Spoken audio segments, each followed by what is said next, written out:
by Jean Theoret. He's had problems all season. Yeah, in Evansville, he won his first ever heat, but wasn't able to close the canopy, and you can't race that way. And that resulted in a DNS, a did not start. Look at the closing speed, though. Jean Theoret not giving up on this first place finish. As we head into the final turn of Heat 4A, it looks like it's Jimmy King. He's going to have to hold on. Oh, my! Jean Theoret trying to get a little too aggressive. It looked like the boat just completely fell apart on him. That's a shame. It looked like I saw some sponson fall off of that. We were looking at deck-to-deck racing in that home stretch, and Jean Theoret's, the front of the boat, it just disappeared. There was no sponson left. What was Jean thinking? What was Jimmy King thinking? I mean, it's a great to have deck-to-deck race. They're out there trying to race, but boy, they need to finish up. It's a family affair with the Theorets. That's Jean's dad, Jean's son, both part of the Lumar racing team. Emotions running high. Let's take another look. Tell us what happened, Nate. Oh, I'll tell you. It looked to me like Jimmy King entered that corner a little bit too tight, drifted back out, but there was a spot in there where it was just too tight. And, Nate, you really have to wonder, a smart driver like Jean Theoret, what was he thinking? He had a spot in the finals all locked up, arguably the best boat on the water, and now the Gold Cup is gone. You have to be right up there with him. And if there's one thing we learned about the way Theoret drives from Detroit, he cost himself the Gold Cup because he was a little too aggressive. I think he would even say that to a man. Let's hope the same thing doesn't happen to him in Seattle. Yeah, that's for sure. You know, he's got a good lead. He's got to give some space. He's got to be a good, cautious driver. He's got this one in the bag. And for all of his experience in race boats, it's his first season as an unlimited hydroplane driver. Oh, and look what happens there. He clipped the buoy as he made the turn. That's a rookie move. That's a rookie move. But unfortunately, you know, that happened. Sometimes these boats don't come off the corners as well. You have to grab a lot of right rudder. So, you know, if you look at the replay here, you can see the boat just grabbed, turned left, just smacked that buoy square on. There's no hiding that one, Sean. John, take us through what you saw when you were driving past. By the buoy. I hit the buoy, that's for sure, you know, but a lap after that, it was still there. So to me, you know, it wasn't dislodged, it wasn't broken. So I just think it's a missed call, but that's life. Now watch closely for the yellow buoy. You see Dr. Ken Muscatel right there dislodge the entrance pin to one of the turns on Mission Bay, and that caused problems for him, but even worse problems for the Lumar boat driven by Jean Theoret and U3 Cooper Racing's Jimmy King. If you watch closely in this slow-mo replay, you'll see right there, both boats able to finish the race after this incident, but it severely hurt Jean Theoret's chances at a driver's championship. Jimmy King, when we came back on the first lap there, he came over and hit me. Why? I don't know. I know the entrance pin was gone, so maybe, you know, he couldn't figure out his arc, or I just don't want to blame anybody right now. The boat's hurt. I'm hurt a bit, but, you know, we'll get through it. We'll be ready for tomorrow. Madison, Indiana. But in the first lap, the leader was Mike Weber, the FormulaBoats.com. Giving chase, the yellow boat is the U37, Jean Theoret in the Beacon Plumbing, and you saw him strike a buoy right here in that treacherous rooster tail turn, moving him from second down to 5th place in points. Number 1, Dave Villwock doing what he had to do in this heat. Oh, Theoret brushed the buoy. He appeared to hit the course marker. He's okay if he didn't dislodge it. We will have to see. That's running a little too close, John. He continues to give chase now. Villwock opening up a little more of a lead as they come down to finish lap 2 of 3. Out in 3rd place in lane 3. Villwock the leader into the SeaWorld turn. Here they come to the buoy again, which may have been dislodged. We're on board with Theoret. He goes by one buoy, goes by another one. Well, the one that floated way off to the left.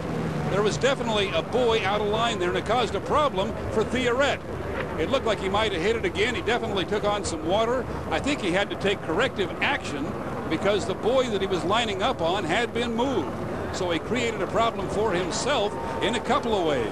He's going to be penalized a lap. He's going to be out of the heat, and Dave Villwock is going to cruise to a 400-point victory here. So a big story on board with Jean Theoret. Hit a buoy, then missed the buoy, then had to take corrective action, got into a rooster tail, and now is floating dead in the salt water here on Mission Bay.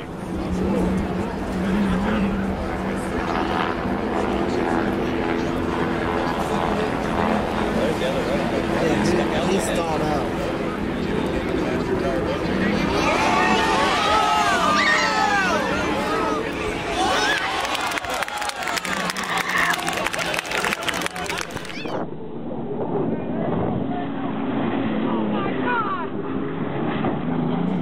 In 3rd place. place, it's the other Haas boat. This is the piston boat, the Formula boats, and oh, bad luck for the Beacon Plumbing boat. The Beacon Plumbing boat, Jean Theoret, the French-Canadian out of Valleyfield, Quebec, dead in the water on the race course. That is something they did not want to see happen out here. They've had some bad mechanical luck this season so far, including a blowover. Across the line now, it's the old boy Oberto. And in second place, the Haas Mortgage in hot pursuit. David Bryan is not going to let him go, Chip. Mike, I tell you what, that Jean Theoret situation might have been a collision. They actually might have had a collision rather than mechanical failure. We're going to have to get back on that. We'll have to check and see exactly what happened, but in the meantime, see if we can see what happened here. Here's the two boats right together there. We don't see them anywhere really near each other at this point. Watch the outside boat. If he comes over and actually, yep, there it goes. They tag. Right there. Definitely tag. Now the question is, did the checker boat bear out, or did the other bear in? I believe that would be the latter from what that.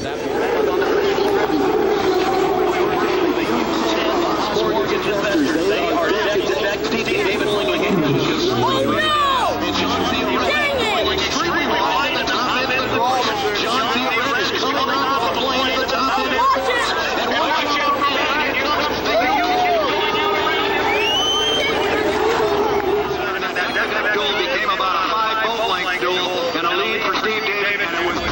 We couldn't exactly tell what happened out there. What happened with your boat? You were in the lead, and then all of a sudden you weren't hanging with those guys anymore. Yeah, the Beacon Plumbing team, we threw a blade on the propeller, so there was a big vibration back, and we had to stop the engine. That was it. We broke the boat, I think, pretty bad. Really? Yeah. So how much damage was just the propeller kind of nicked the things up back there? The boat's got a big hole in the back. I don't know how much the shaft is damaged in the gearbox, so we'll assess it pretty soon as it gets on the trailer. Man. But it's a shame. We were out front big time, and the race was ours.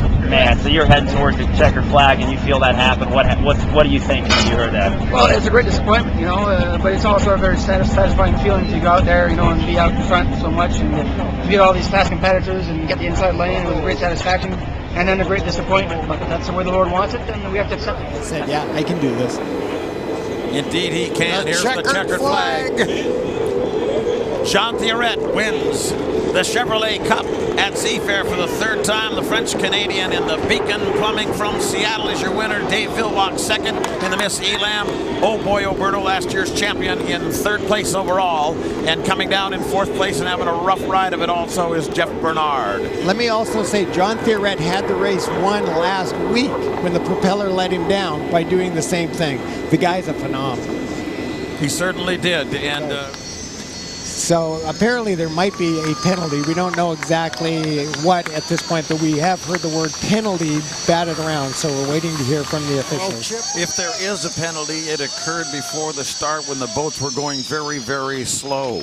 And I mentioned at that time that there was the possibility that this time the slow boats would be enforced. If that is the case, that's where the penalty would have been on the back chute. But Mike, they did give him the checkered flag. They gave Theoret the checkered flag. Elam is celebrating as they won. So that's what I'm talking about. It's Theoret that they may have the penalty, but let's find out for sure. The 37 was penalized, so it is not the winner. The Elam is the winner. Thanks, Steve. Well, it was a very weird thing. I mean, everybody's high-fiving each other, and then all of a sudden we find out about the penalty here in the Beacon team and the Beacon crew. And Jean, tell me when you found out and what happened exactly. Well, apparently I was told I was off plane before the start, but as far as I'm concerned, I was going the same speed as everybody else. So why am I getting penalized for off plane and the other guys are not? Well, that's what Chip Hanauer and Fitzsimmons was talking about. They said it's kind of like a selective officiating. Is that how you're feeling right now? Absolutely, you know, because I just feel it's unfair. We're just all going the same speed, and, you know, I had the inside lane, had a great start, and, you know, the race was done there. Here is the Beacon off plane. Now watch Explain up here. that. Watch that front sponson right there. It's going to go underwater, basically. See that right there? There's no question but that's off plane. Yeah, there's no question. Right. You're right. Now, but if we, through the magic of television, if we can get a sign of or a shot of Dave Villwock and see how close he was to off plane as well. Okay, here's Dave Villwock. And well, he was allowed to be off plane for 5 seconds. Right. He looks like he's off plane to me right there. You see the water coming up in front of the boat, squirting up here like that? He's off plane as well. He's 1, 2, 3, 4, 5, 6. Sure, and the Oberto as well until they finally get on it. All three of those boats were off plane equally. It's easy.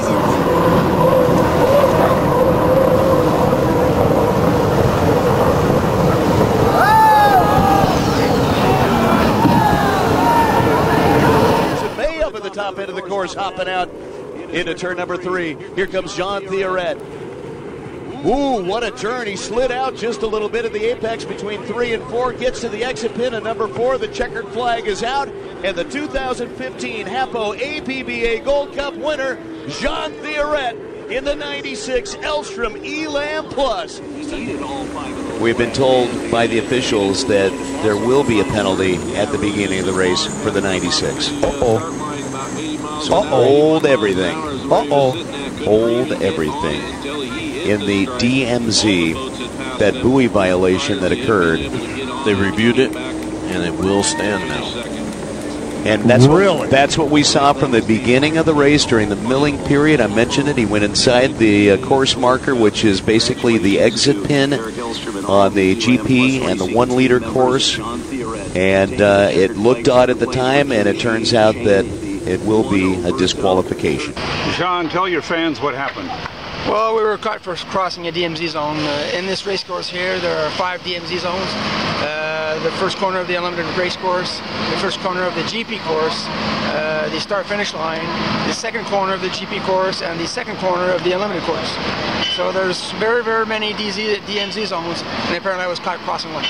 Did not look at it. Here's a couple of replays of just exactly what happened to Jean Theoret. Let's see if we can count. Okay, he's clean. See, he almost hooked the boat right there. Yeah, and now his line is wrong. Right. Okay, there's the green buoy. So there's one.